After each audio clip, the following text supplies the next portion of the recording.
This example will teach you how to calculate in chess. So first, we take a look at the position and see what's going on with all the pieces.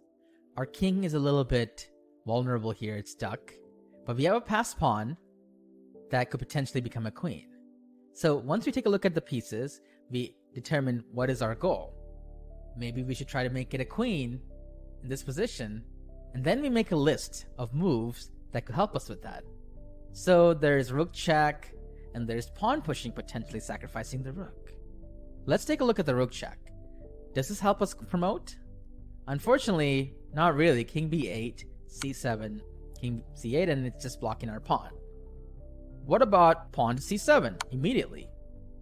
Now, after black takes the rook, it seems like white's winning, but wait. We should not stop calculating until the smoke is cleared. Because our king was in jeopardy, the rook can come down here, and this is a checkmate. So, c7 does not work, but it almost did. What else can we play here?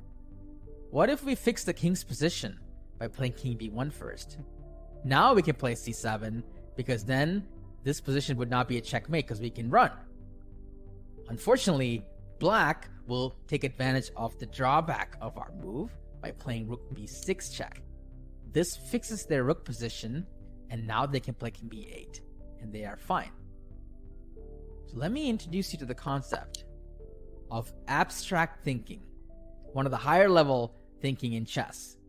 This one, you had to ask, what positions do I want my pieces to be in or their pieces to be in that will help me achieve my goal with all the moves that are at our disposal? So here, I noticed that my pawn, when it comes down here, instead of making a queen, I could also make it into a knight. And then when I make it into a knight, the knight will be checking the king like this and controlling this square. So can you guys see the answer in this position? Put everything together, abstract thinking plus what you see on the board right now. The move is to play rook d6, sacrificing the rook in 2 moves. After rook b6, now we play c7. Rook takes d6. We lured their rook to the spot that we wanted to using abstract thinking. And now we play c8, knight, and white wins the game.